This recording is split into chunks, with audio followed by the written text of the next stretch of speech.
नमस्कार, सत श्री अकाल, आदाब। मेरा नाम है अजय कुमार। मैं स्वागत करता हूं आप सबका अपने चैनल सच झूठ की जानकारी में।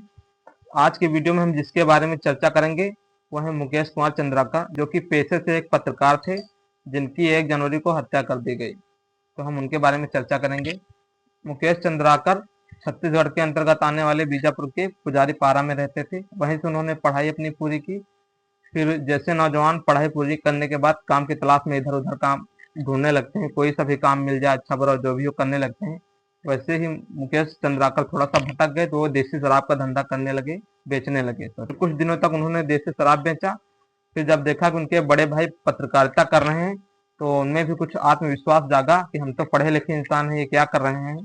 तो वो भी एक चैनल से जुड़ गए और फिर अपने स्थानीय क्षेत्र की ग्राउंड रिपोर्टिंग करने लगे। जो भी जानकारी उनको मिलती थी वो दिखाने लगे।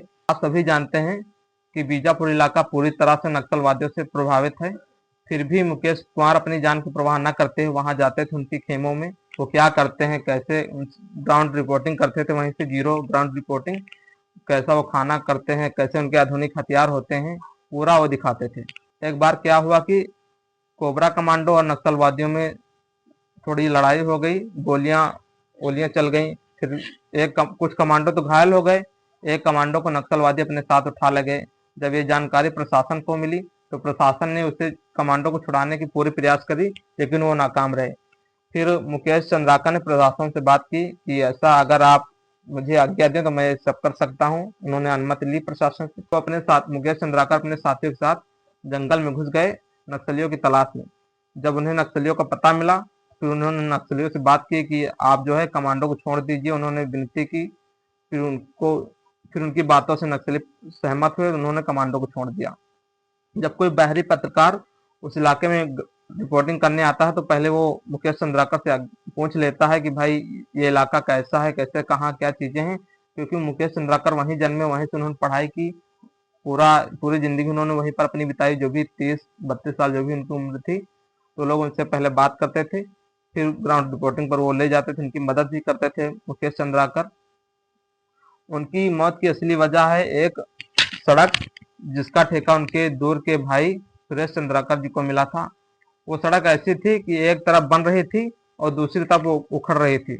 उस सड़क की जो बजट है उसका लगभग 120 करोड़ बताया जा रहा है। एक तरफ वो बन रही थी, दूसरी तरफ वो उखड़ रही थी। तो मुकेश चंद्राकर ने इसका विरोध किया और अपने चैनल पर दिखाया, लोगों तक बात पहुंचाई। तो सुरेश चंद्राकर को ये बात अच्छी नहीं लगी। फिर सुरेश चंद्राकर ने मुकेश चंद्राकर से संपर्क किया, लेकिन संपर्क हो नहीं पाया। फिर सुरेश चंद्राकर के भाई रितेश चंद्राकर ने मुकेश चंद्राकर से संपर्क किया। जब संपर्क हुआ तो मुकेश चंद्राकर और रितेश चंद्राकर की एक मुलाकात हुई 1 जनवरी को। फिर 1 जनवरी से जब वो लापता हुए तो उनके घर वाले परेशान हुए।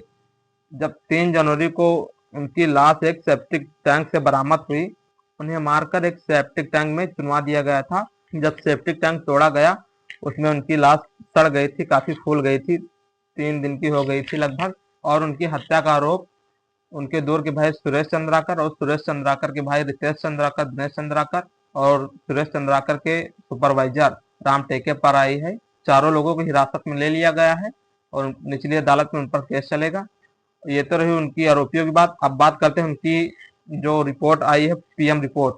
उसमें डॉक्टरों ने बताया है, रिपोर्ट में लिखा है कि उनकी जो सर पर उसमें 15 फ्रैक्चर हैं और गले की हड्डी टूटी हुई है, दिल की मांसपेशियां फटी हुई हैं, लीवर 4 भागों में बढ़ चुका था, ये 5 पसलियां टूट चुकी थी और भी कई खरोचे बेहद छोटे, उन्हें गंभीर चोटें आई हैं। बड़ी बेरहमी से उनकी हत्या की गई थी। जिन डॉक्टरों ने इनका पोस्टमार्टम किया उन्होंने बताया कि ये उनके करियर का पहला ऐसा केस है जिनको इतनी बेरहमी से हत्या की गई है। ये जानकारी देकर मैं किसी को दुखी नहीं करना चाहता। मेरा यही उद्देश्य है कि मैं इन सब जानकारियों से आप लोगों को पहुंचाऊं, आप लोगों तक पहुंचाऊं जो भी हमारे देश में घटनाएं घटित हो रही हैं। ये जानकारी पहुंचाकर मैं किसी को दुखी नहीं करना चाहता। तो इतनी ही जानकारी मुझे मिली है और जो भी जानकारी मुझे मिलेगी मैं आप लोगों तक पहुंचाऊंगा। तब तक के लिए बने रहिए हमारे चैनल पर।